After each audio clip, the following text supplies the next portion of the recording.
Start, and I'm also recording. So, just so you guys know, thank you, everyone on Facebook who will eventually either watch it on Facebook or YouTube, um, and also potentially live stream people. Um, so, welcome to Age of, or I guess it's Codex Hammer, episode 3. Got a couple of guys with me today, so it's just not me talking into a freaking camera um, all the time. But and they're super excited because these are basically the two guys I talk to about wargaming in general and Age of Sigmar the most. Um, you got my brother here, Brazil Larmore, aka Dave, and then we got down here below. Now, why is it Razart? Is that your nickname? Is that the name? Yeah, that's what it is. All right. This is my buddy Bill. So Bill is local. My brother Dave lives over on the other side of the mountain, and so I figured anytime these are, like I said, these are the two guys that I sit and chat with the most. So uh, one of us has some time restrictions, so we're gonna go ahead and get into it. So I just want to talk about a couple of different things. So what I've been doing really with Codex Hammer is just kind of going through everything that Games Workshop's put out in the last week, like all the new interesting stuff. Because I'll go through the articles, and when I'm reading them, like I'm trying to pick out like all the stuff that most people just read over, right? Sorry, got the wife bothering me. Anyway, and so things like, for example, there's an article that one of the articles that Games Workshop put out where they're talking about the Cruel Boys, right? One of the new sub factions, and they've been like hinting at it this whole time. But there's literally a sentence in this one of the articles where they're talking about how the new command abilities really help the Cruel Boys, and it specifically states that they're a sub faction. They are a sub faction of the Oral War clans, aka so we've got back in the day you had the Bone Splitters, is that what they were called, Bill? The Like, Savage Orcs. yeah, that's them. That Bone Splitters is their name. Yeah, and then you had the Iron Jaws, right? And then they put them all together in a codex, and so you have like two different sub factions. The same with all the other, all the other battle tunes that they had, right? And they're just piling in all these little sub factions. And so the Cruel Boys is going to be that's one of the things. Like I said, the Cruel Boys. Dave, did you see that they dropped the rules for today? As of today, they dropped all the rules for Age of Sigmar 3.0. I know they dropped the main rule books, like rules, and yeah. Okay, I just want to make sure you because that's like, so I read through them. Bill, I know you were reading. You were reading through them. Was that on your lunch break? I was as soon as I saw. I think that thing popped up at like 10:30 in the morning for me, or for our time frame, and so that was one of the main things. But so a lot, super interesting. A lot of different things I want to talk about. Get you guys' opinions on. A couple of the things I wanted to chat about was so especially once we were able to read the new rules. So they're all about in this 3.0 you being able to do things in your opponent's turn, right? And so there's literally something you can do in your opponent's turn in every phase. So in the command phase, there's the obviously you can do your heroic actions, right? Your commander heroic actions. In the movement phase, did you guys see the redeploy command ability? You move D6 if they move within like So if I think they, as well. yeah. Oh wait, no, was redeploy in the? See, now I gotta pull it up. Redeploy is the one that's used uh in the enemy movement phase. I think. Yes, yeah, it's redeploy, right? So redeploy, if the enemy ends a movement within 9 inches of you, but is still like 3 inch, or obviously you're gonna have to stay within farther than 3 inches away.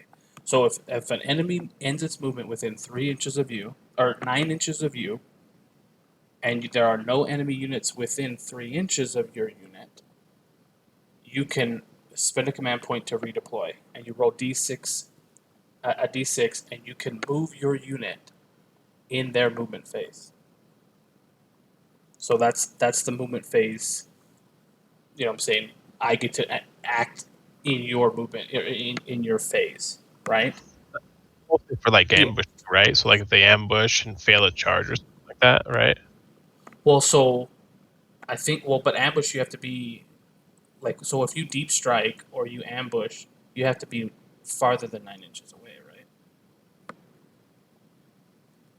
Oh, okay. It has to be a normal move, run or retreat for you to use that command ability. Oh, but like I said, well, and the main reason for that is, like I said, if you deep strike, you have to be farther than 9 inches away. Yeah, unless you're the new Stormcast. Does it specifically say those things? Yes, it does. See, It says specifically these 3 types of movement, pretty much. and you don't want to know why? I just realized because the Sigmar's boys have an ability that lets them drop within 7 inches, and so they're like, yeah, well, we want to give people that option, but we don't want to screw Stormcast Eternal's broken deep strike, which I saw actually done. So Gorilla Miniatures, I don't know if you guys watch him.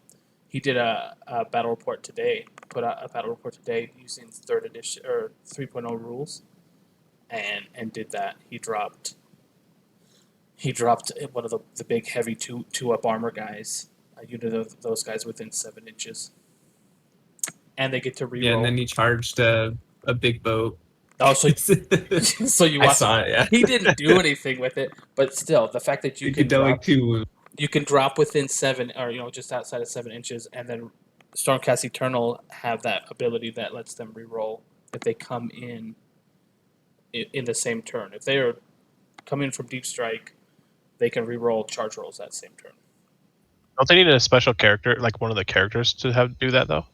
So it is the Yeah. the strategist guy. I don't remember his name is. Hits one of his abilities is he can pick a unit.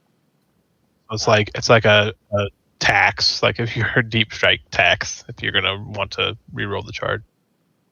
No. So the reroll is an allegiance ability. So any unit that hops in can reroll. His ability to tax, that you have to bring this guy so that you can set up within or just outside is up to 7 inches away. Yeah, like for the whole combo. Yeah, you have to pay for that hero, so Yeah. not too bad.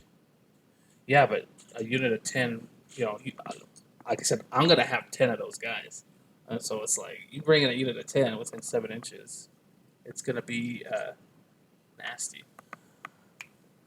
I think they also get a bonus when they drop in too. I think it's like they deal morals within 10 to Yeah. all enemy units.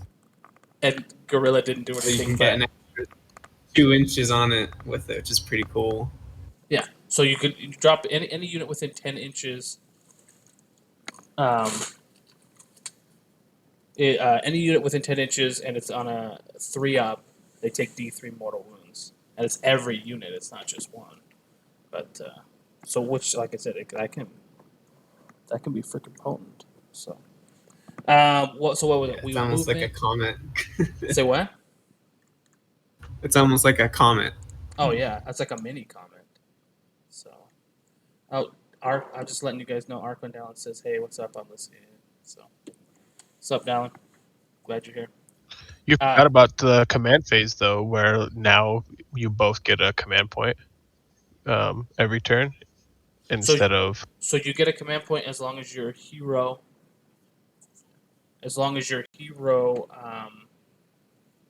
Or excuse me, your general is on the table. So as long as your general is on the board, you get a command point, and then you get an extra command point. The player who goes second gets an extra command point, and then there's a battalion. And we'll talk about that too. One of the core battalions. If you bring that one, it's the leader core battalion, and if you bring that one, you also get an extra.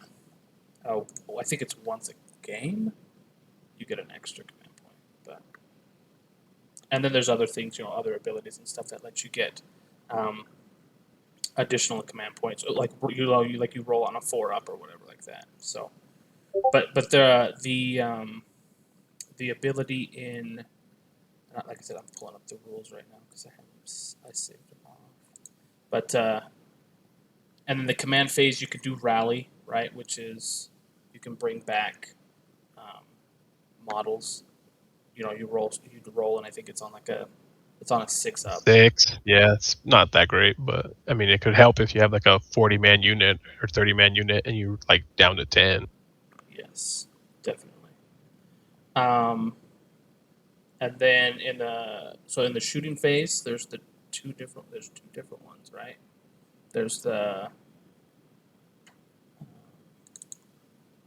basically I think Unleash Hell is one. which is It's like essentially pretty much Overwatch. Overwatch, right? And then there was one more.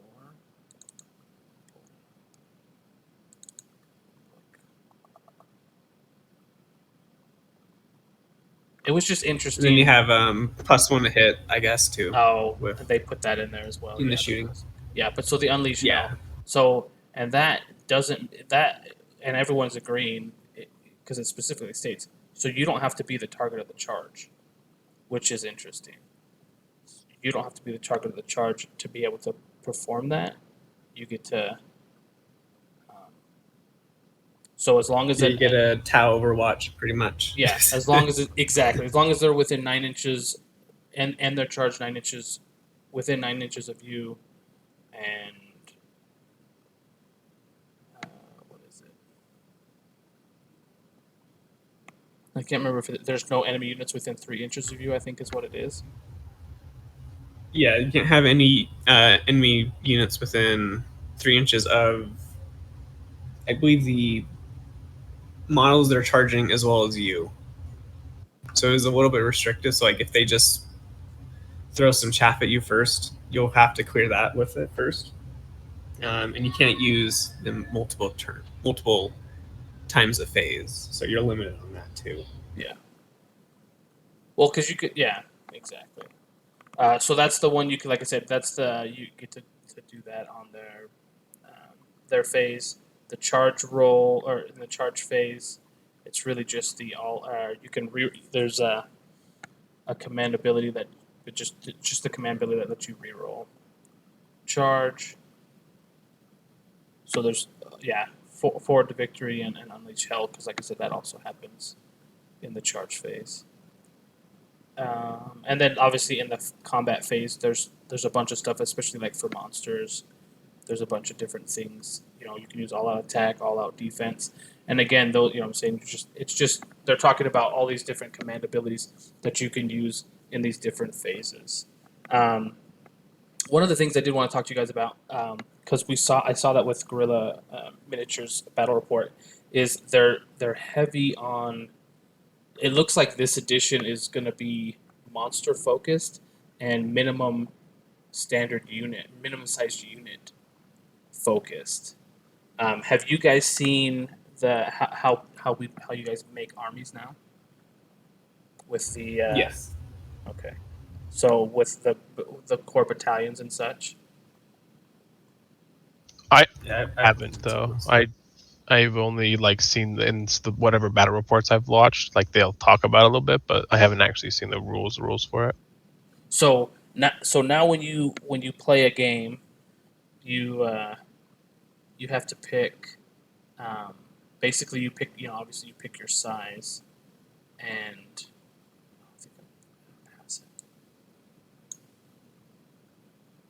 and then basically, so how it works is.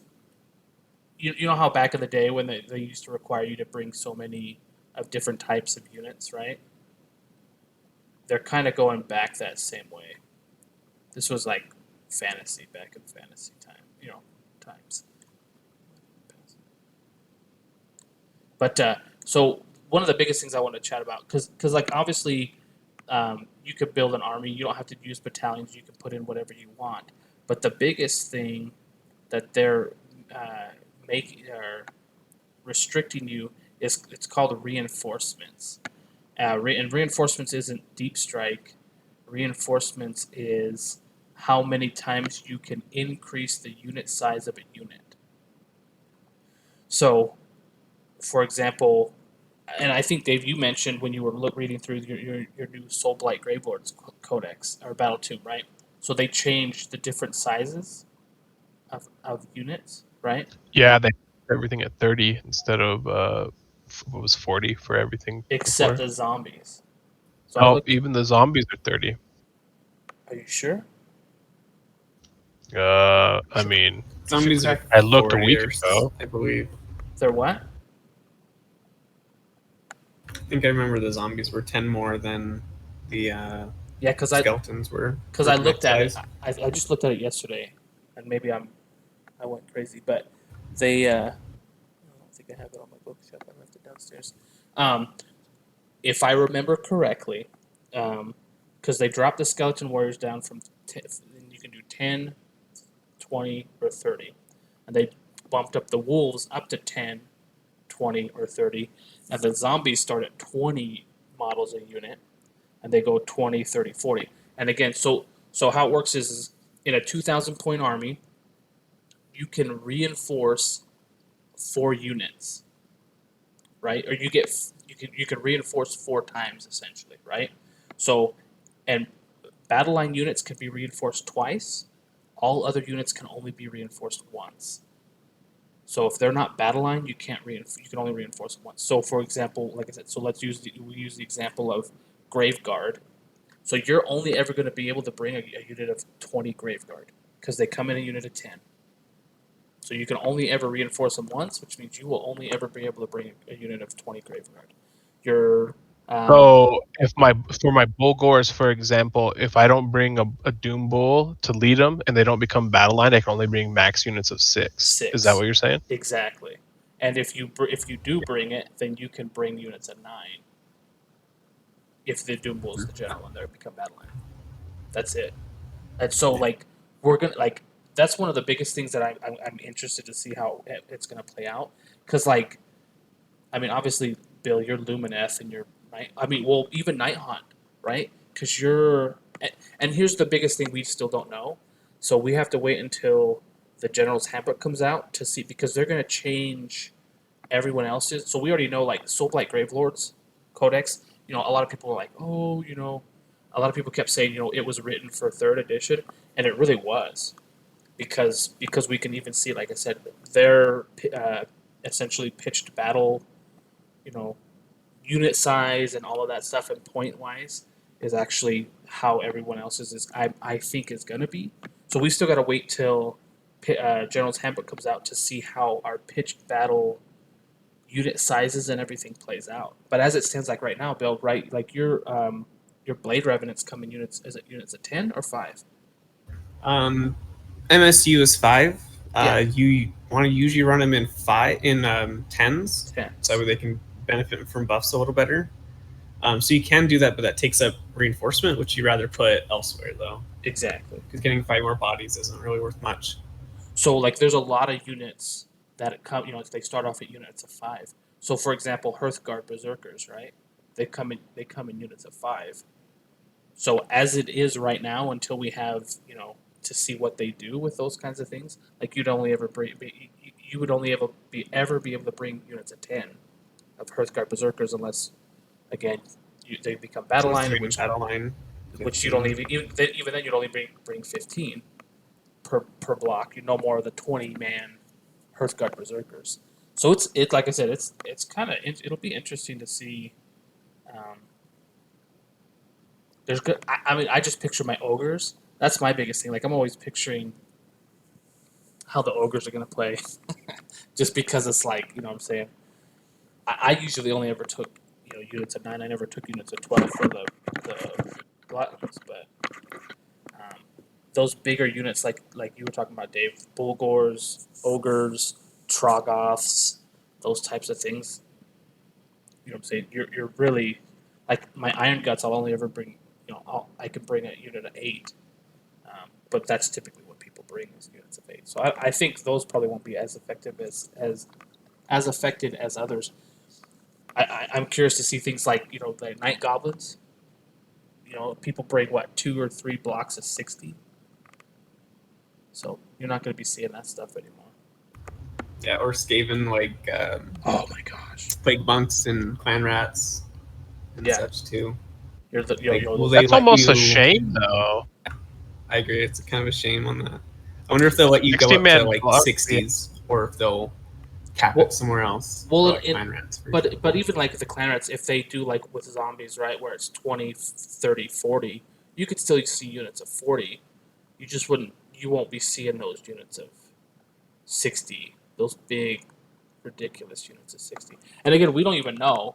I mean, a lot of people are looking at the rules 3.0 and I'm saying without.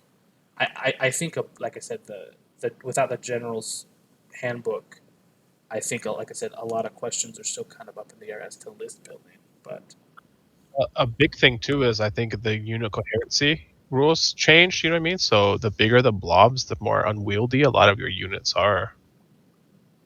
oh yeah, especially when you're running well like Bill and your Lumineth don't care, but I mean I remember the first time I played you, Bill, with your Night Haunt, right, and your 40 block that strung like half the freaking board, right, from one objective all the way up to my ballistas, and, you know what I'm saying, and you just can't, you won't be able to do that anymore, right? Yeah, not as easily, at least. It'll fit. With 25 mils, you can kind of do it, because if they're touching base to base, you can still string them out. Yeah. Conga line, if they're 25s, but anything bigger than that, then it becomes a bit more of a hassle. So I don't think it's like too big a deal for like clan rats or other like really horde armies like witch elves either, because of that. Because of the smaller base size. Yeah, that's the hidden stat. Is to be able to do that better. Now, one thing about unit coherency, Dave, which I think a lot of people are going to be bugged about. So in 40K, when they brought out unit coherency, right, they made it so that you have to end your charge within half an inch, as long as you within an inch of, as long as your model is within an inch, you could fight, and then every model touching a model within an inch, right? So you could basically got 2 ranks of models fighting relatively easily, right? In 40K, because that's how it works. Is you have to end your charge within half an inch, but all models within an inch can fight, and then any models touching a model within an inch can also fight. In Age of Sigmar, we still have that unit coherency, but we're still using. They didn't change weapon range. So a lot of those like big base, so like ogres, I'm actually like super worried about ogres because I have to stay in unit coherency, and they all have 1 inch reach, and so it's gonna be harder because I have to stay in unit coherency to be able to get as many guys in fighting. Thoughts? Yeah, I'm hoping they look at like the different base sizes and give different reach depending on the base sizes, because otherwise it's going to be kind of a pain. Yeah. Oh yeah. Because it's, I mean, those 25 millimeter base, 28 millimeter bases. That's super. That's not that hard to do a nice unit coherency ring around people and get everyone in. That's essentially what you do anyway, right, Bill? Is you just kind of Yeah, pretty much. one Just circle around. You can still do that pretty easily with 32, 25s. 25s and well, and 32s aren't even as. I mean, they're still not too bad. I think 32 mil won't be too bad either. But like I said, once you get to the 40 millimeter bases and above, any units on 40 millimeter bases or above, I think that's where we're going to start running into problems. So because a lot of them still have. I mean, Dave, don't your Bulgars only have 1 inch, or does the Yeah, last I checked, they only had 1 inch range reach. So like I said, do the axes have farther? I don't know if the axes have a farther reach or not, but But yeah, that's like I said, that's my biggest thing that I noticed with regards to unit coherency is that they did not change how you fight. It's still a range based, which, like I said, is I think are going to be kind of difficult. Did you I think guys if they change ranges, it would have to be done on the war scrolls themselves. If they did that, which that's a lot more work than just and that just would be a copy lot. and paste. Than like an FA. Well, I guess not. I mean, I guess they could do an FAQ. They could just do FAQs on all, in each faction and just update the reach of weapons for different size guys. One of the other things I want to talk about. So, I talked previously about endless spells, and how predatory endless spells move in each hero phase, not just the your hero phase. The person who cast it. Which one I think is going to lead to people actually wanting to play endless spells, because now you can actually they're a legitimate threat. They're actually going to make you deal with them, right? Whereas before, most people just kind of walked away from them and weren't really too worried about it. Did you guys see that now in each person's phase you can dispel them?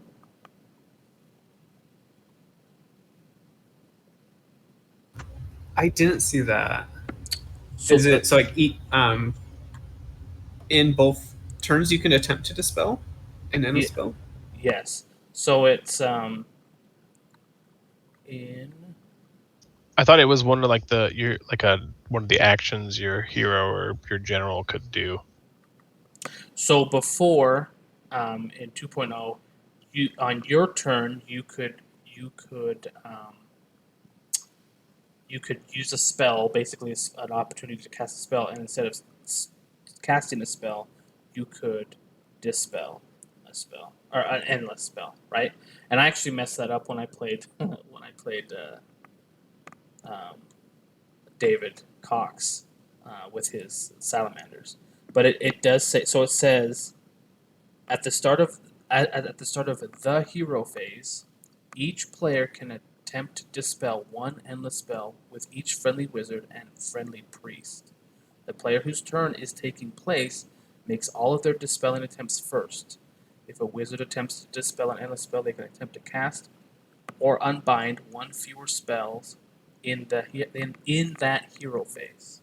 And a priest attempts to dispel another spell can chant one fewer prayers in that hero phase. Which one? And then the same player can attempt to dispel the same endless spell more than once per phase. So, like I said, it's literally specifying that in each hero phase, each player can attempt to dispel endless spells. And you can also use a priest to try to dispel, which I think also makes it handy for those. So, like, for example, Dave, when you bring your diaper babies, the fire slayers, when you bring your fire slayers with your priests, now you can try to dispel endless spells, which makes it so that you're just kind of not left out in the wind. So, thoughts? But so the part about them casting one fewer spell. So like if on my turn, one of my wizards tries to dispel something, he gets to cast one less. He doesn't get to cast, or what? If he's only got one spell that he can cast a turn, yeah. If he decides to try to dispel a spell, then he would not get to cast any spells that turn. But I'm saying now you can dispel on your opponent's turn. And this is at the start of the hero phase. So this isn't you know what I'm saying? So you can literally and what's It's kind of good though. It's kind of good because all of your wizards and priests now can take endless spells. In addition, in place of like a regular spell. So you kind of need that. I agree. Like I said, I think they're thinking there's going to be a lot more predatory endless spells, or just endless spells in general. And I think that they're making it so that you're kind of not, like I said, just not left out in the wind some of most people will have someone or some multiple people. I just like I said, I just got excited because then that forces I'm going to try to dispel that. If I dispel it now, that forces you. Okay, well, if you want that endless spell, you're going to have to cast it again. You know what I'm saying? You're going to have to bring it back. So I think that's interesting. And you can only have one endless spell per wizard. That was another thing because a lot of people were talking like, well, yeah, you just bring like a bunch of endless spells, so you can only ever have one endless spell per wizard. So, but if you have 3 or 4 wizards, you have 3 or 4 different endless spells, right? Yeah. In army construction, you can have a maximum of 3 endless spells. Oh, that's right. That's in a 2,000 point army, right? Yes. So yeah. So you can. Isn't the battle size like 1,500 now though? Isn't that the standard? I don't think there is. They don't have a specified standard, but 1,500 is now a new way to play, which I was excited about.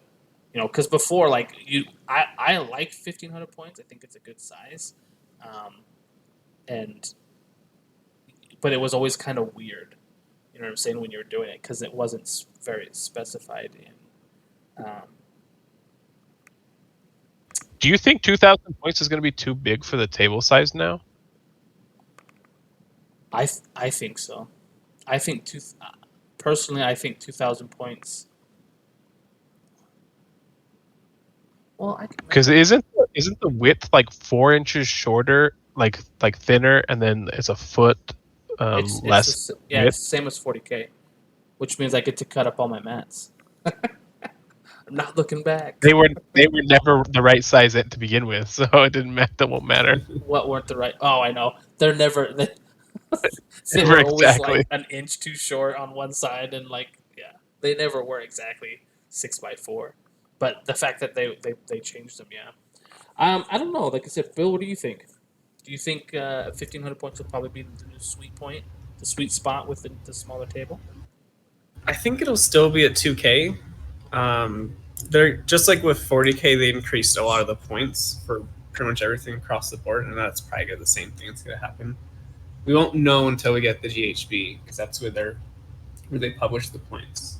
Yeah, but if you look at what they've been doing with monsters, I mean, with with Kragnos, everyone's like, oh, 760 points is way too much, but it looks like they pointed. The Kragnos was released in 2.0 still, though. But that's what I'm saying. A lot of people now are saying this is if they would be surprised if they change his points for 3.0. They think that the 760. I wouldn't be surprised. Either that, or maybe they make that like the standard points for god characters, even for like Teclis or Marathi, even. Because I mean, at this point, I think they would actually. They're dirt cheap. Yeah, Marathi and Teclis are dirt cheap for what they do. I mean, especially Marathi, and I'm glad you mentioned the point raise increase because when I was looking at the Soulblight points a little while ago, they all seemed more expensive than the last Codex. It's really?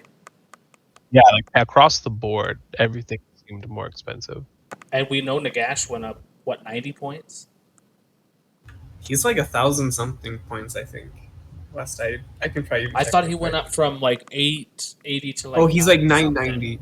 Yeah, he's like almost. He's just shy of like 1,000 or something like that. So. He's 975, and it was the point it says there in the back. Go. Yeah, so he went up 95 points or whatever like that. Yeah, he was 880, I believe, last time. Yeah. So, almost 100. Yeah, like I said, so. Poor guy. poor guy, but at the same time, like, kind of crazy. So yeah. Because the old vampire lords that like on the dragons, they were like in the 300s, and now they're like 450 a pop. Oh yeah. 450 a pop. Wow. Yeah, it looks like because I think I remember the skeletons were 80 for 10. Now they're 85 for 10. There's no longer a horde bonus or horde discount anymore because of reinforcements. Yeah. So I think overall, every list will get more expensive, but maybe cheaper because you don't pay points for battalions anymore. Mhm. Well, So it might still end up around the same. I didn't see. A lot of people have been saying so you can only play War Scroll battalions in Open play. but I didn't see where yeah. that said that. Is that in the rules? It is in the battle packs. Oh, So I think we have match play battle pack is what we have available to us right now.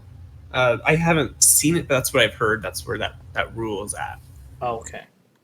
And like I said, a lot of people are talking like 100% certain. I'm like, okay, but I've read through these whole rules looking for that rule and I couldn't find it. So then we are literally stuck with the core battalions, which in turn means the only battalion that lets you, which they're all for free, but the only battalion that lets you do a 1-drop is the battle regiment. Correct? Yeah. Correct. Yeah. So there's no more. Is that we're all bringing battalions, and we're all dropping 1 or 2 drops and yada yada yada. Because that's like I literally have my Marathi. I got all the models for my Marathi. My what's it? Viperic Guard battalion. Like 1 drop shoot you off the board, and now it's like, nope. Doesn't. Yeah, and doesn't it's like work a clean 2,000 points. I mean, I guess I could still bring it as a battalion regiment, because she would be that commander leader. Yeah, it would still fit for it. So you can still be a 1-drop, but I don't think being 1-drop really matters. Have you know how first turn priority is picked now, right? I thought it was It has still changed a little first bit. drop.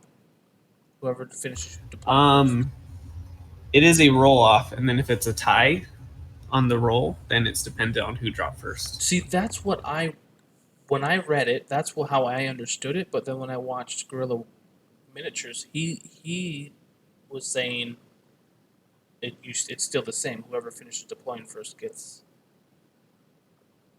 to go first. It could be that they misread it, because I was thinking that same thing too, but then I had to reread it a few times because the wording of it is a little bit confusing. Yeah, because it's that's how I interpreted it. It basically says this is how you determine priority. Oh, by the way, on turn 1, whoever finished deploying first gets treated as if they went first the previous turn. Is essentially what it's. I'm paraphrasing how they kind of said it, but that's how they said it was. Here's how you determine priority. You roll off, whatever, blah blah blah blah blah. Oh, and by the way, if you finish deploying first, so that's what I thought was like. You roll off even starting in turn 1 to see who gets to go. So first, right? from what I watched Rerolling One's video just a while ago, and they said it was the normal way that nothing's changed. The only time that you roll off or whatever is when you're playing like not matched play, like if you're playing open play or like whatever other little offshoots of that they have. Is that just from the? I mean, I'm wondering like if that comes from the. Because here's the biggest issue. We have the rules, but we don't have the battle pack. So we don't have all the rules. We just have the core rules section, but we don't have the whole book like all of these other guys do. And so, like I said, that's true. Because I think even it says in the core rules if something like contradicts or like overwrites the core rule, and then you follow that rule instead. So it could be something that's like in JHB that they have. Yeah, or like I said, it could be somewhere else, or just in battle packs where they kind of describe the different things. How do you guys feel about the new ways where you guys score points and stuff? I know that's not in this core rulebook, but we've seen battle reports enough that have you seen kind of how that works?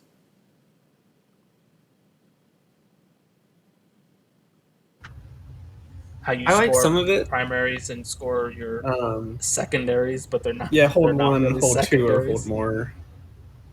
Yeah, I don't like it. It's cool that it's a choice of 5, so it's a bit less choices than like in 40K, where it's like new player, you're like, holy crap, like what do I pick here?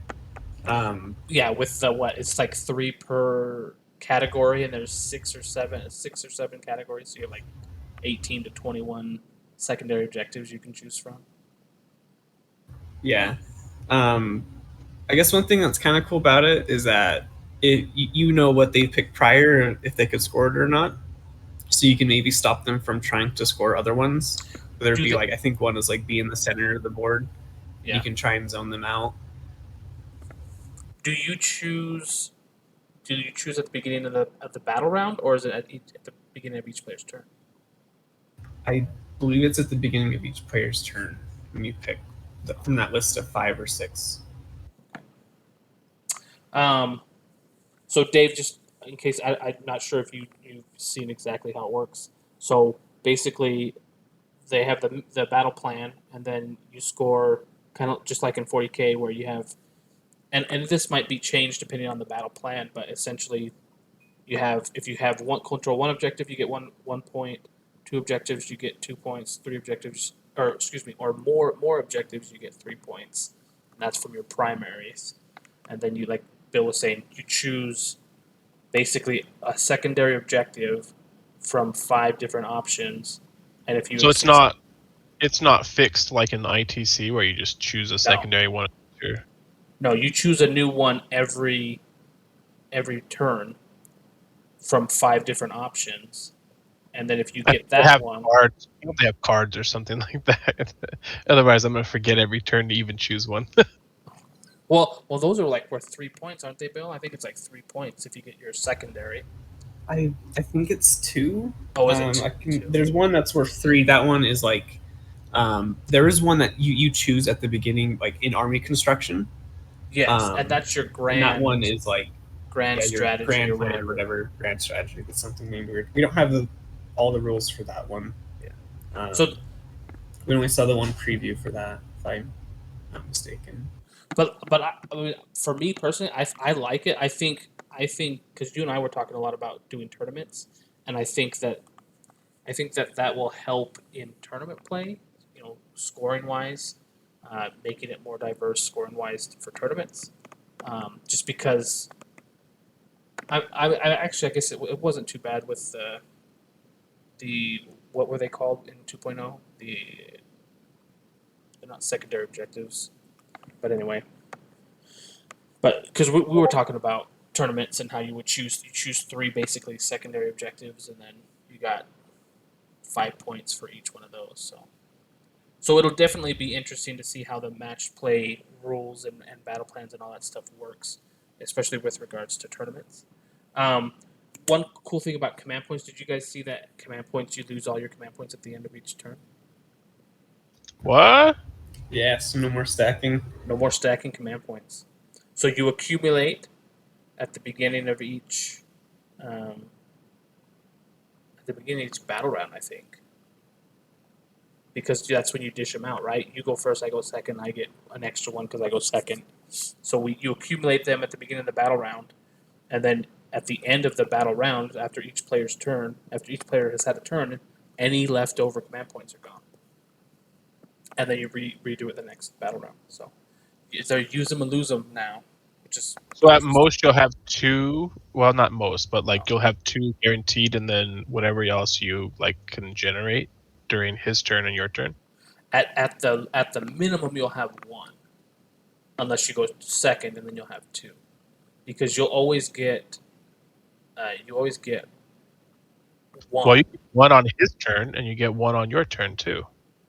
No, I'm saying at the beginning of the battle round. So before either player takes a turn, you get 1, and I get. If you go first, you get 1, and I get 2. And then if you have your general on the field, you get an extra 1. So like I said, so if I kill your general, and you go first the next turn, the next battle round, you're only going to get 1. So you're guaranteed at least 1 or 2, depending on whether you go first or second. And then there's other things that give you other stuff. But definitely interesting that, like I said, you lose them. Which, like at the end, it's okay. You go second, Bill. Well, I'm, and I have 2 command points left. You better believe I'm going to use them up. It's like I might as well because I didn't use them on my turn. Did you guys see?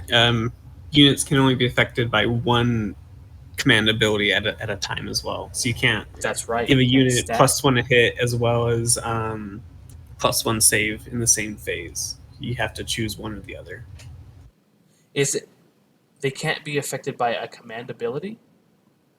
So you have to choose. So a unit can only be affected by one command ability Oh, per okay. phase. So you And can't, like, Yeah. for example, Ideneth can no longer stack their bonus attacks from, I can't remember that hero name, but they would save up command points till turn 3 till they had first strike on everything, Oh, and then give like +3 attacks to everything. So they can no longer do that. They can only do it one attack now for each. bum bum bum. They haven't And been as prevalent. each hero can only cast one command ability. So if you have more than one, you can't cast multiples. So Really? Yeah, I think Yeah. each hero can only dish out one. They can only receive one. Unit leaders, Yeah, like but unit leaders can do them as well. So Dread like, Wardens, for example, or like other hero units in other leaders in a unit can dish it to themselves only. to that unit, but still, which will be handy. But I know there are some factions that have units that don't have those. Speaking of stacking, have you guys seen the new limitation on modifiers? oh yeah, +1 and or -1 or whatever. Yep. So you Yeah, can it only kinda have seems a horrible. +1 or -1, a maximum of a +1 or a -1 to hit, a +1 or a -1 to wound, but you can only have a +1 max to your save. There is no how many negative rend. So if I have a rend of a 3 and you have a +1, you go down to a -2. So that is the one thing. Armor is the one thing that doesn't have a, a maximum minus, right? So it can go as far down as it needs to be, but you can Yeah. only ever have up to a +1 save.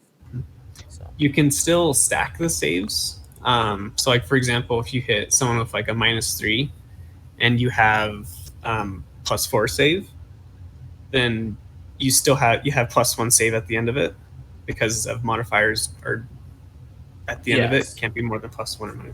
So you yes, can still do that to but negate you a bunch of rend. but you also can't stack multiple command abilities to give him +1, +1, +1. So it's gonna Correct. be Yeah. it'll be really, like I said, it'll be really hard to make it. If you're getting -2 or more rend, it'll be really hard to mitigate that now. Did you see, Bill, that pretty much everything is a +1 save now? There's like no reroll ones. Yeah, which now makes things that gave reroll ones a lot more powerful now. Well, it just kind of sucks for your Night Haunt. Just a little bit. Maybe they'll change it to like it'll be like an invuln save or something. Maybe they'll get a ward save. They'll probably give him a ward What's save. the base ward save though? Isn't it? Is it a 5-up or a 6-up or what? Ward save is like a damage prevention roll. So on Night Haunt's a 6-up. It's They have yeah. a 6-up ward. So yeah, that's your any damage mitigation is now considered a ward. Um, but it's just a feel no pain, and it's different for everybody. I mean, the new Stormcasting Turtle lady has a 4-up ward save, which is crazy because she has a 3-up armor and a 4-up ward save. So she's tanky. Did you guys see how monsters count as 5 and models with 5 or more wounds count as 2? This is Finally, across all factions. How it should have been a while ago. I just hope they don't take the ogre stuff away, or the Sons of Behemoth Oh, stuff away. I doubt they will. It's probably going to be just the same, but like even then, you'll still outcap on an objective, unless it's just like 5 monsters on it. But I doubt that would ever happen. Oh yeah. I So got a that- dip. So thanks All for right. having me. Have Hey, a good no worries, night. Dave. Appreciate it. I'll talk to you later. See you later. So, the last couple of things. Did you see how the new it's not Smite. What is it called? Arcane Bolt. How they changed the wording to that? Yeah, now it's like instead of being cast, you can choose to use it during any phase. So if you're Yes. within 3 inches, it deals D3. If outside of that, to 12, it's like 1 mortal wound. Well, and it's you can assign it at different times. It's like as long as you assign it you can assign it to any phase you want, and then the only thing was it has to be before your next hero phase. So I just don't understand like why you would wait, but You can use it if they try and charge you, like a weaker hero, for example, if they want to try and charge to get onto an objective if they're too far. I can see that, or like you can charge in a weak wizard that casts Arcane Bolt to snipe something out with it for D3. I can see that. So it has like some small use instead of being like a 10 plus cast and it's D3.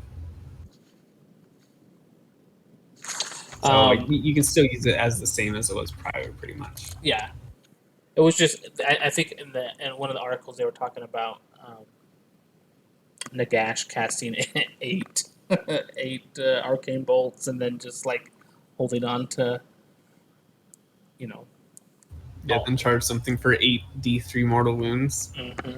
As long as he doesn't miscast, get 2 1s, because that's now a thing. Oh, I know. I saw that the miscast on a 2, and then also it's for priests. It's the if they try to on 1s, I on think. 1s, but theirs is only 1 mortal wound. Wizards is D3. I'm not excited for that Lumina.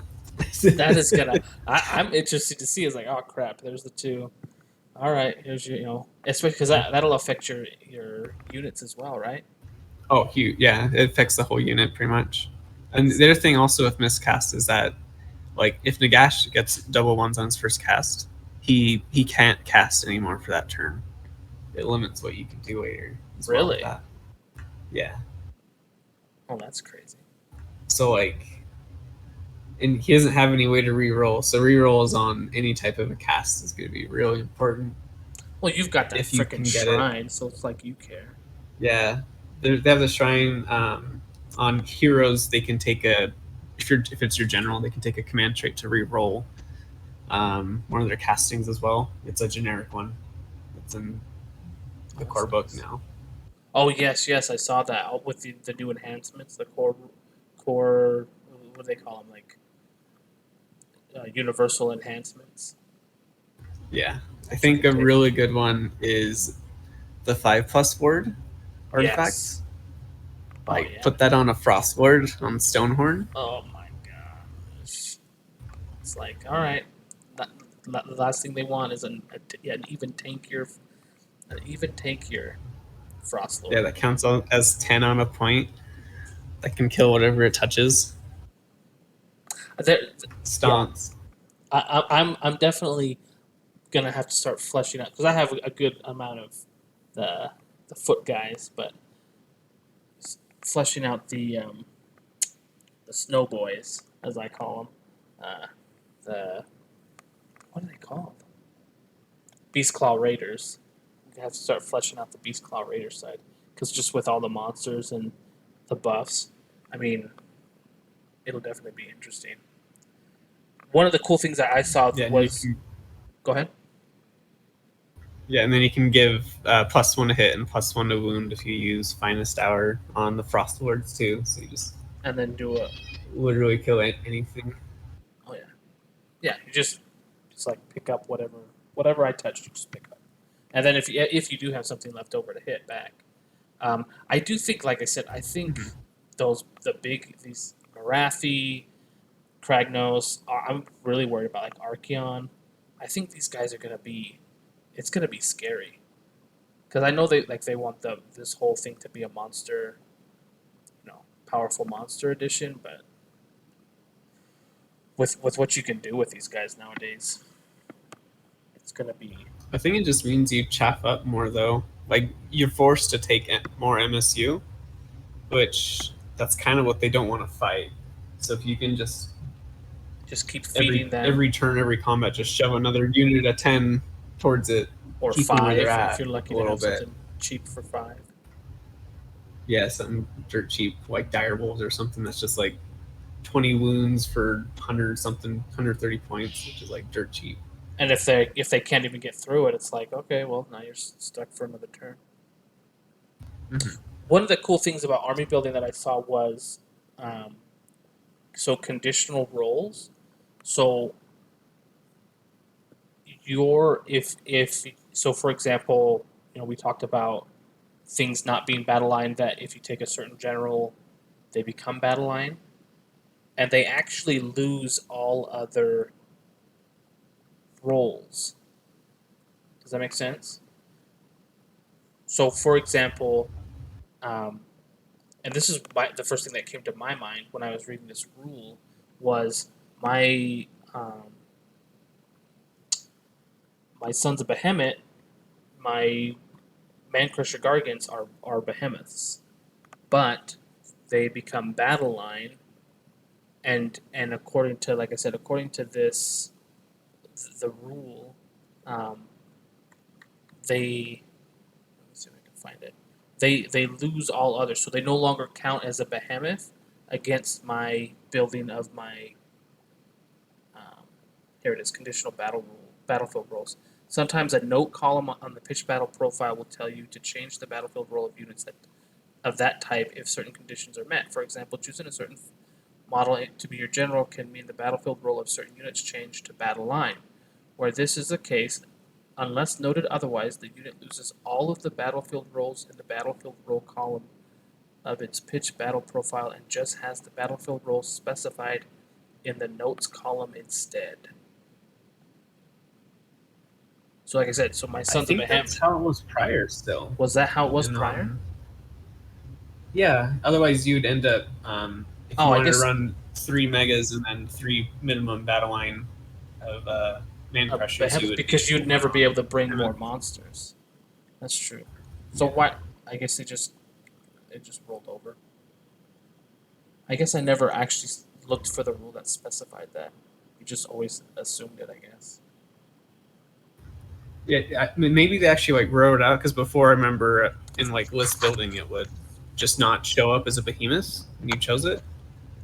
So maybe it was just kind of implied that that's happened, but now it's actually written down.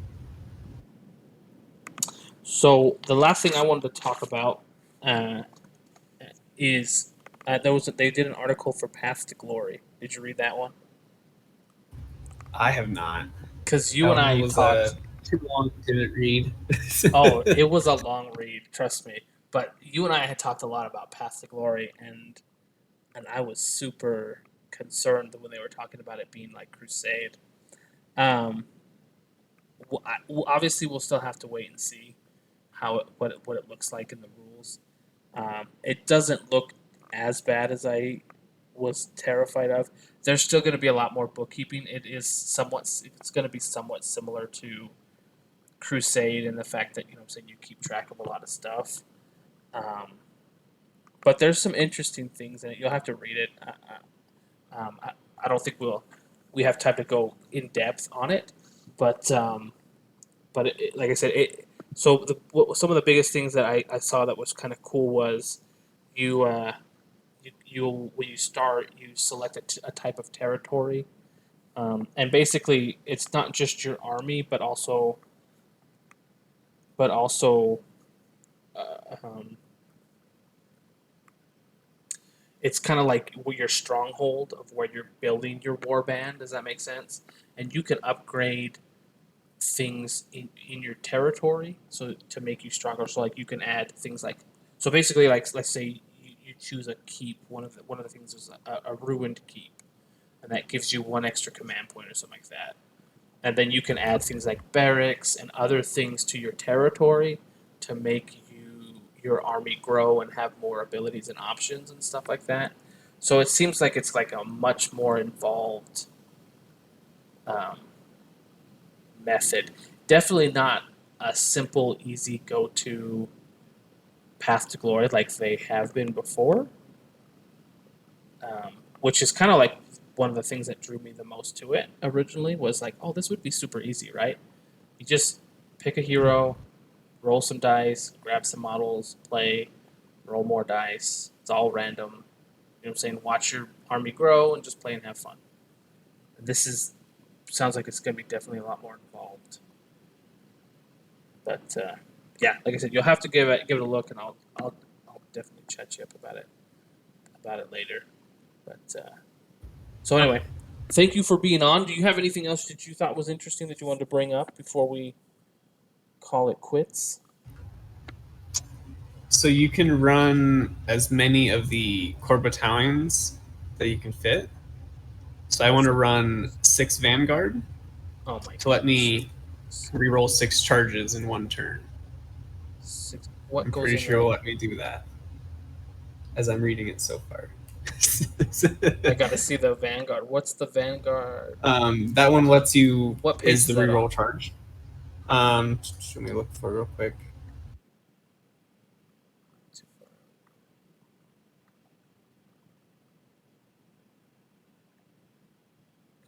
It's like around the 30s. Oh, here it is.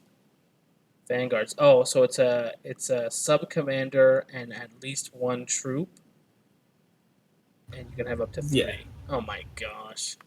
And that lets you. So you just deep strike a whole bunch of blade geists, and then you can reroll a charge on them. Oh, that'd be so If they're in the unit for a Vanguard, then they can reroll on themselves. So you don't need a hero for it. Yeah. And since it says it doesn't use these. Let me read it again.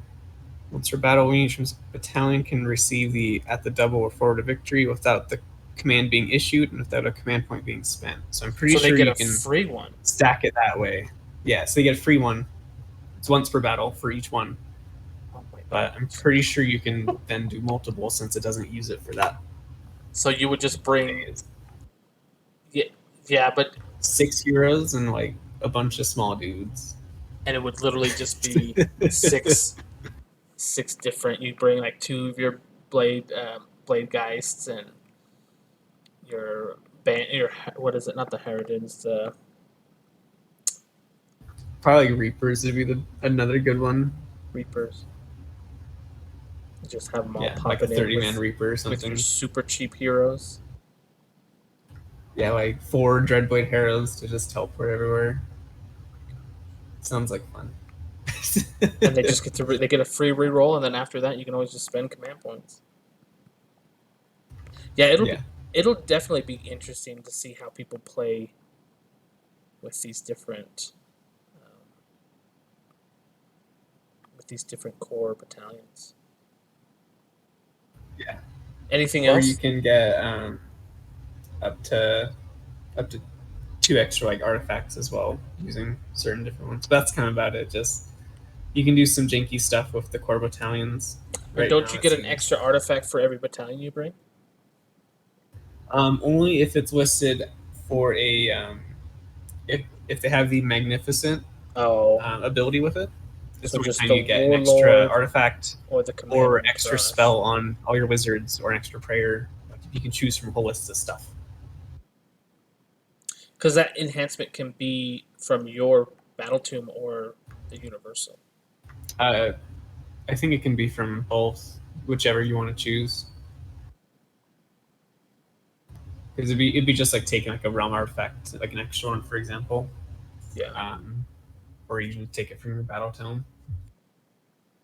Yeah, I'll definitely be using that grand battery for my Stormcast. So. Yeah, that one seems like a good one. Yeah, like I said, I'm excited to see. I definitely be interested for what the General's Handbook shows. You know what I'm saying? To kind of give you, or even just the full rules, because, not knowing the, what are they called? The packs or whatever they're called. The different. Yeah, because they'll have their own rules. Like if you compare to like a GHB to core rules, the command abilities change prior as well. So Oh, that's true. maybe stuff like that will change as well in those packs that they Did you see the change to the triumphs? Yeah, you have to pick one now, and they're not as good, but I mean, one's a +1 to wound, one's a reroll charge, and then one's the battle shock the immune. battle shock immunity. So I mean, they're not terrible, but then again, they basically made universal. They made most of those triumphs now, universal command abilities. So it's like, I know what you can do. If you get an extra enchantment from a battalion, then you can choose an extra triumph. I think it can be the same one. So if you wanted to, you could try and double down, maybe even triple down to get reroll charges, or to get +1 to wounds throughout. So you could do like weird stuff like that. because the +1 to wounds is actually nothing in the end, depending on what units. It could be very clutch for different units. So Yeah, our units don't have access to that. Usually just the +1 hit now. yeah, but I'm saying, like, if you were to get that triumph, that wouldn't be too bad. Yeah. So that's all I have. Anything else that you've been, like, something you're, like, super excited about with 3.0, other than the miniatures and the freaking mortal wounds up the wazoo from the Crow Boys? Not really. It's been kind of trickle fed, so I've kind of had my excitement toned down with that instead of just a big release all at one time. So I know we knew most of kind of what was going on before then. Oh, before yeah. the core book was out, but probably the core battalions is the most exciting one for me because it opens up a lot of new builds for every army. And it's just all unknown, a new meta. Oh, yeah. Much. And like I said, I think with the MSU, a lot of the MSU that's going to be going on, it'll be super interesting. I think it'll be a lot more how I envisioned Path to Glory, right? Because we were talking about Path to Glory, where you have a lot of just bunch of small units.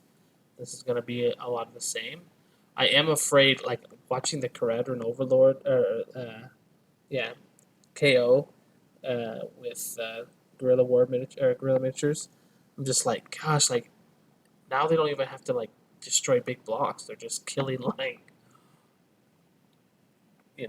tinier units. So some of those things kind of scare me, but but I think it'll be good on the whole. My biggest letdown, and I'll ask you this after. My biggest letdown, the thing that I was hoping for the most, was terrain. I was hoping they would have done more with terrain, and they really didn't do anything. Yeah, they just expanded on defensible and garrison. Yeah, that was it. And that was about it. Now you have a garrison, a defensible position, a large defensible position garrison, and then you have a very large. And it's like, oh, okay, that was it. So I was really hoping that they would, not necessarily a complicated thing, but just try to give, because you roll the mystical dice, and no one pays attention to that, right? But yeah, I never played a game using the. You've never played a game? I always bring it. The mysterious terrain. I always bring the dice, but everyone's always like, "Yeah, no, like I'll never remember it." I'm like, "Oh, no worries, no worries." I never would. It's kind of like, I'm sure once you play with it and know it more, but it's too random in a way. Whereas in 40K, it's like, all right, you both decide like before I'm like, okay, this is breachable, blocks line of sight, it's obscuring, and all this. And how to get, like, which sets how you're going to interact with it, yeah. So, what was your biggest letdown? What's the biggest thing so far that you've seen that you're like, I was hoping for something better? It was the terrain too. I was showing a friend about AOS, telling him like, hopefully they change terrain rules because we set up, and he's like, all right, what are these? Because he played 40K prior, and I'm like, these do nothing. They're just here. And he was like, that's kind of stupid. And he just was kind of going off. I'm like, yeah, it's like, so I'm hoping maybe they change something with it. But Well, I guess they who did. knows? GHB, they could do something too. They could have. They really could have. I mean, I guess they did mention like the obscuring or whatever, where if you're closer, if you're within 1 inch, so basically like gates. And I don't remember if it was in 2.0 or not. I very rarely do you ever see fences or anything on tables anymore. But fences act the same as forests if you are within 1 inch of them. And the Yeah, enemies, and if they have to pass line of sight over you, then yeah, it kind of acts as obscuring. that it's Which somewhat similar. super minor, not really applicable to anything. No, no, but I will definitely be looking to add more fences to all of my tables to kind of give as much as possible. So, Mhm. and trees Or are the maybe we same should and all the rest. just make a terrain pack that actually makes sense. Hey, We that should would use have this. been more made more sense. But I will definitely be thinking of like garrison stuff. So like, because I have a lot of buildings, so just knowing that people can garrison them, that'll be Which interesting. maybe that's what they want us to do more. Even though I don't think you can. I don't know if you can capture objectives if you're garrisoned and within range of an objective. I don't know if you count towards that objective or not. I don't know, because do correct like do if models are in a like an ironclad, do the models count as capturing the objective, or is it just the frigate or the ironclad that counts? I have no idea. I think it's just the frigate. But I know the models inside can still attack. Yeah, it So I'm still not and sure if still they be count it. attacked. Yeah. I'll have to look that It up. I might. don't know. Yeah. I don't know if it's in the KO book or somewhere listed for that, for embarked units or something. Yeah, yeah. Like I said, that was my of all the things I read. I'm like, oh, that's just not much flavor there, but it is what it is. It didn't get worse, right? It didn't get worse, so I Yeah. guess that's one thing. Maybe till 4.0. In another what? They actually come 3 out more pretty years. three more years, 4 more years. They come out like once every 3 years Yeah, it seems like something around there. after they've gotten all the new battle tombs and they've milked you for all the new models, and then it's like, all right, new edition, start again. So, Sounds like you know the cycle too well. I think we both lived through it. I think most of us have lived through it, so it is what it is. But well, I appreciate your time. Thanks for being on here. We'll definitely have to get a game in again. I haven't seen the new league matchups. Was that supposed to have shown up yesterday or today? I think it was supposed to. I think maybe it's tomorrow. I'm not sure, but maybe he hasn't been to the shop yet to update rosters for it. Yeah. So it should be coming up here soon. So, but and what are they going to do with? Because it's going to be the league's going to end after 3.0 is out, right?